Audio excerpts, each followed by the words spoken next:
Hi everybody, thank you for joining me today.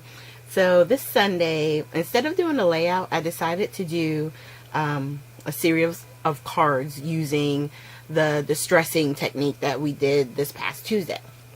Now that box I just showed you is a box of pre-made cards. It was given to me as a gift, and I decided that I wanted to use them up.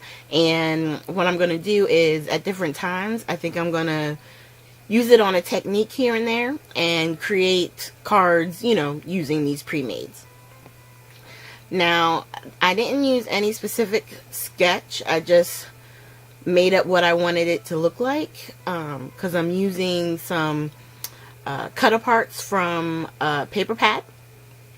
And so I knew that these cards are 5 by 7. So it's a lot of space to fill up. And I really wanted to showcase the pattern paper and the distressing. So the first page is right there. The brown mat is 4 3/4 by 6 3/4.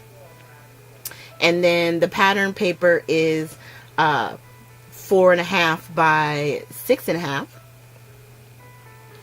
And normally, you guys know, if you look at my previous videos, you'll see for the most part I tend to do an 1/8 of an inch border with all of my mats and papers, but on this one I did it bigger because I knew we were going to be distressing, and depending on which one or which tool you use, like the first one I was using the Tim Holtz scissors, and it worked for a little bit, but I really get better results personally, I feel, with the distress tool that I'm using right now.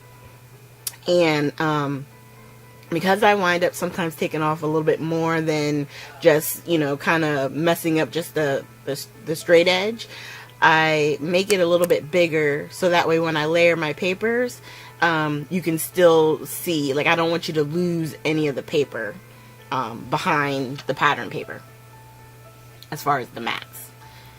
And so once I get them both distressed, I hit them up with the distress ink. And on these cards, I'm using the vintage photo. And then we're going to go ahead and tape our layers together. And I like doing this separate from the card only because, say at the end I decided I wanted to add ribbon or brads or anything like that. If I create a base that's separate from the card itself, then I can always do that. On these particular cards, I decided to use some flowers, so I'm going to go ahead and attach it to my base card right now. And then for the sentiment, I decided on some of the cards I did 1/4 inch for the mat, and on some of them it's only an 1/8 of an inch. And on the 1/8 of an inch ones, I didn't distress them. I just, not with the tool, I used the distress ink. So there's still ink going around the edges, but there's no distressing, so you can do it either way.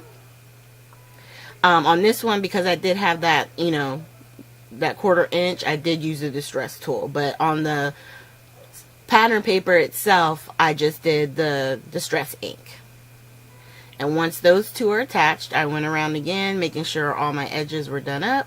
And then on this one, I'm going to use some foam circles to give it some dimension. And certain cards, it just depends. Like these particular ones that I'm using, they're super big. I don't even remember where I got them from, but they give a really good dimension on the card.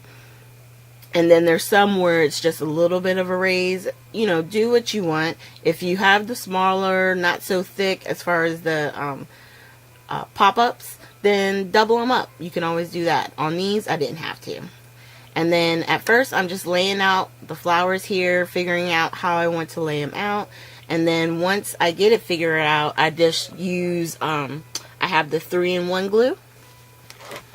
And I glue all those pieces down, and then we just, let that dry. And I could have splattered, I could have, maybe even added a few sequins or Nouveau drops, but I felt like the flowers and the sentiment was just enough for these. And I like it because they're colored on the outside, but on the inside they're white. So if you wanted to, you could stamp just inside, or you can add layers inside as well to give it more strength. And I like how they come in all different colors, and you get 5 of each card. So I did do 5 up of these style, and I did turn 1 on its side just to give it a little bit of interest.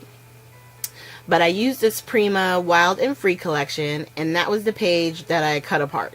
There's a bunch of these. I think they basically measure like 3 by 4 squares, and some of them have sentiments on them already, and I just used those for the front of the cards, and I think they'll work great for Valentine's Day cards, you know. And I would just hand it to somebody because these are a little bit thicker because of the flowers.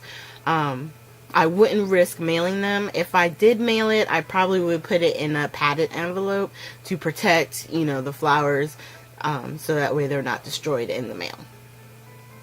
So thank you guys for joining me. As you look at the close-up pictures, you can see some of the distressed edges that we did, and you can take this even further. Like, I really kept it just to the edges for the most part, but you could really, you know, distress, do some tears, curl it over. There's so many different techniques out there and how far you can take this, but this is a good place to start. If you've never done it before, just do a little bit of distressing and it gives you a high impact. So thank you guys for joining me. Make sure you hit the like, subscribe, and share button, and at the very end here I'm going to have a link to the Technique Tuesday video we used. Well, I just did this past Tuesday, and I'll have a link to a previous retake video. Thanks, you guys, and have a great Sunday.